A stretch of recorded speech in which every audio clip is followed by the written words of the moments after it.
प्रिय शिक्षार्थी सभी को नमस्कार। आज हम चतुर्थ सेमेस्टर में हिंदी विषय की दूसरी यूनिट को पढ़ाएंगे, जिसका नाम है पाठ्य वस्तु के अतिरिक्त अन्य पाठ्य वस्तु को पढ़कर समझना। तो यहाँ पर अन्य पाठ्य वस्तु से तात्पर्य है जो कक्षा का निर्धारित पाठ्यक्रम है, उसके अलावा और क्या क्या एक छात्र को पढ़ना चाहिए जिससे कि उसके ज्ञान में वृद्धि हो। तो एक अच्छा विद्यार्थी वह होता है जिसके मन में नई नई बातों को जानने की इच्छा हमेशा बनी रहती है। छात्र के लिए केवल कक्षा का निर्धारित पाठ्यक्रम ही पर्याप्त नहीं होता है, बहुत सारी बातें ऐसी भी होती हैं जिन्हें कक्षा के बाहर सीखा जा सकता है। तो जब एक अच्छे विद्यार्थी में स्वाध्याय की ललक होती है तब वह उन बातों का ज्ञान अवश्य प्राप्त करता है जो उसके लिए और समाज के लिए उपयोगी होती हैं।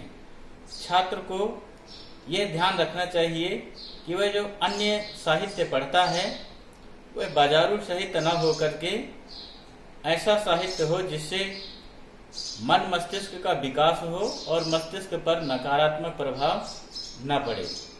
तो इस बात का भी ध्यान रहे कि जब अध्यापक गद्य या पद्य पढ़ा रहे हों तो भाव साम्य के तौर पर दूसरे कवि या लेखकों के उदाहरण अवश्य प्रयोग करें। तो आखिरकार ये जो यूनिट है इसको पढ़ाने का क्या उद्देश्य है, इसका लर्निंग आउटकम क्या बनता है, इसको संक्षेप में समझ लेंगे। पहला बिंदु है अन्य पाठ्य वस्तु को पढ़ने के प्रति रुचि जागृत करना। यानी किसी भी छात्र के लिए केवल कक्षा का पाठ्यक्रम ही पर्याप्त नहीं होता है, कक्षा के अलावा और जो भी साहित्य होता है उसके प्रति छात्र की रुचि जागृत करना चाहिए ताकि उसके ज्ञान में और भी वृद्धि हो सके। दूसरा बिंदु है पढ़ी गई सामग्री के तथ्य, महत्वपूर्ण विचार आदि को समझ पाने की दक्षता विकसित करना। यानी छात्र अन्य पाठ्यवस्तु के अंतर्गत जो भी पढ़ रहा है तो एक अध्यापक का ये कर्तव्य है कि जो कुछ भी पढ़ रहा है उसका जो कथ्य है, उसका जो कथन है, उसकी जो कहानी है, उसके जो महत्वपूर्ण विचार हैं वह उसको समझ पा रहा है अथवा नहीं समझ पा रहा है। यदि नहीं समझ पा रहा है तो उन बिंदुओं को पहचान करके समझाने का प्रयास करना चाहिए। तीसरा बिंदु है सृजनात्मक लेखन की योग्यता विकसित करना। तो जब कोई छात्र अन्य साहित्य को पढ़ेगा, बाहरी ज्ञान अर्जित करेगा, तभी वह अच्छा लिख भी पाएगा। तो इस प्रकार से जो अन्य पाठ्य वस्तु है उससे छात्र के सृजनात्मक शक्ति में वृद्धि होगी। चौथा है तर्क, चिंतन एवं कल्पना शक्ति का विकास करना। तो ज्ञान की कोई सीमा नहीं होती है, वो जितना ज्यादा ज्ञान बाहर से अर्जित करेगा उतना ही उसके अंदर तर्क की भावना विकसित होगी, वह चिंतनशील बनेगा और उसके मन में अनेक प्रकार की कल्पनाएं जागृत होंगी और वह इस प्रकार से नया नया ज्ञान प्राप्त करने में उसे सहायता मिलेगी। तो इसके बाद हम जानेंगे कि पढ़कर समझना किसे कहते हैं, अर्थात पढ़कर समझने से तात्पर्य पढ़कर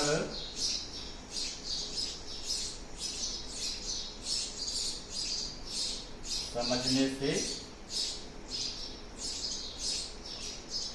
तात्पर्य। तो शब्दों या वाक्यों का उच्चारण कर पाना, मात्र पढ़ना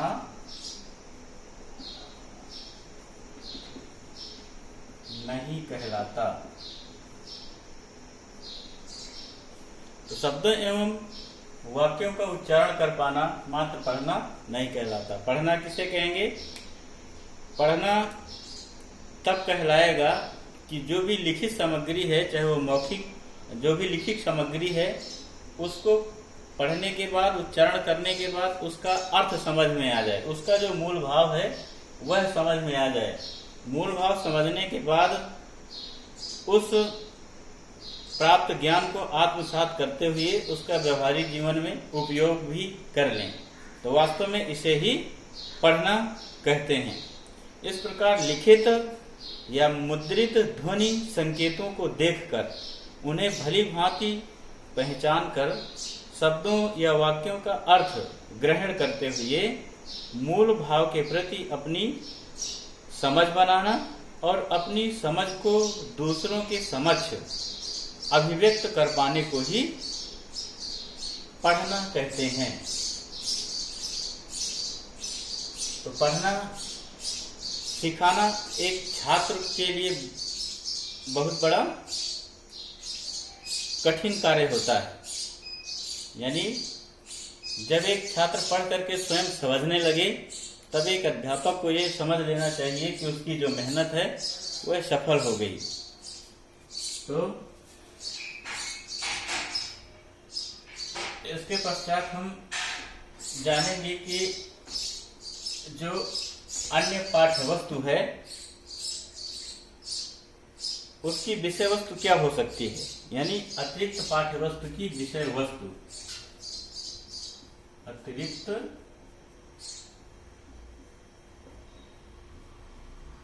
पाठ्य वस्तु की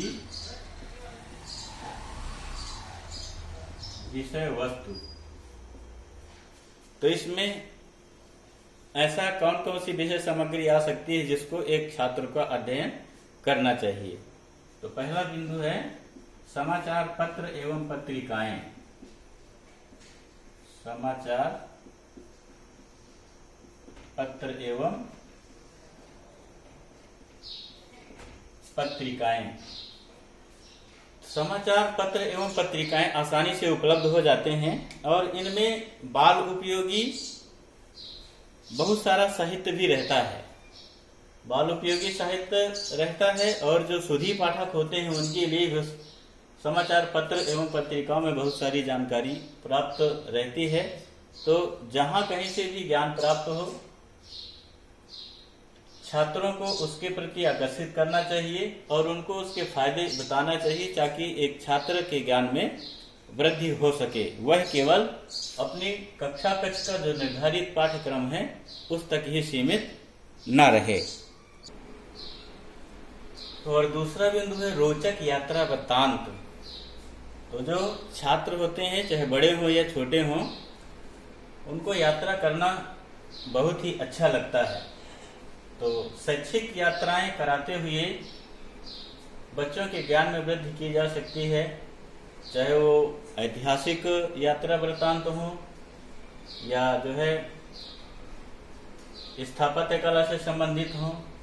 तो उनको यात्रा करा करके उनको अपने शब्दों में लिखने के लिए भी प्रोत्साहित किया जा सकता है, जिससे उनके ज्ञान में वृद्धि हो सकती है। तीसरा है महापुरुषों की जीवनियाँ। तो जो हमारे आदर्श महापुरुष होते हैं उनकी जीवनियाँ पढ़ने के लिए छात्रों को प्रेरित करना चाहिए, ताकि वह बहुत सारी बातें सीख सकें, प्रेरणा ले सकें और उन अच्छी बातों को अपने व्यवहारिक जीवन में उपयोग कर सकें। चौथा बिंदु है लोक साहित्य एवं नैतिक कथाएं। जो लोक साहित्य होता है वो ज्यादातर क्षेत्रीय साहित्य होता है और जो क्षेत्रीय बातें होती हैं वह लोक भाषा में भी लिखी गई होती हैं। तो लोक भाषा में लिखा गया जो साहित्य होता है उसको समझने में बिल्कुल भी दिक्कत नहीं होती है, परेशानी नहीं होती है और उससे लोक साहित्य से परंपराएं जुड़ी हुई होती हैं, नैतिकता जुड़ी हुई होती है। इसलिए लोक साहित्य के प्रति रुचि जागृत की जानी चाहिए। अगला बिंदु है ज्ञान विज्ञान की बातें। तो जो ज्ञान विज्ञान की बातें हैं, जहाँ कहीं भी मिले ऐसी विज्ञान की बातों को एकत्रित करके छात्रों के मध्य रखना चाहिए या छात्रों को स्वयं ऐसी बातों की खोज करने के लिए या संकलित करने के लिए कहा जाना चाहिए। अगला बिंदु है संस्कृत भाषा एवं नीति श्लोक। तो जो हमारी संस्कृत भाषा है उसका जो साहित्य है वो बड़ा ही विशाल है और वह हमें संस्कृति एवं संस्कार सिखाता है। जो संस्कृत भाषा के नैतिक श्लोक हैं वह अवश्य व्यवहारिक जीवन को परिवर्तित करने की क्षमता रखते हैं। तो इस प्रकार से अन्य साहित्य के अंतर्गत संस्कृत भाषा एवं नीति श्लोकों के प्रति रुचि जागृत करते हुए छात्रों को पढ़ने के लिए प्रोत्साहित किया जाना चाहिए ताकि उनके ज्ञान में वृद्धि हो सके। अगला बिंदु है परिवेशीय क्षेत्रीय साहित्य। इसकी चर्चा में से लोक साहित्य में हो चुकी है, लेकिन बच्चों को स्वयं ये प्रेरित करना चाहिए कि जो उनका परिवेशीय या क्षेत्रीय साहित्य है उस साहित्य में ऐसी कौन सी बातें हैं जो उनके लिए महत्वपूर्ण हैं और उनसे वह कुछ सीख सकते हैं। तो परिवेशीय क्षेत्रीय साहित्य को पढ़ने के प्रति भी उनकी रुचि जागृत की जानी चाहिए। तो इस प्रकार ज्ञान की कोई सीमा नहीं है। ज्ञान को निश्चित पुस्तकों किताबों में बांधा नहीं जा सकता है। यह ज्ञान कहीं से भी मिले, एक छात्र को या अध्यापक को उस प्राप्त करना चाहिए ताकि जो छात्र या अध्यापक का ज्ञान है उसमें हमेशा नयापन बना रहे। तो प्रिय शिक्षार्थियों, आशा करते हैं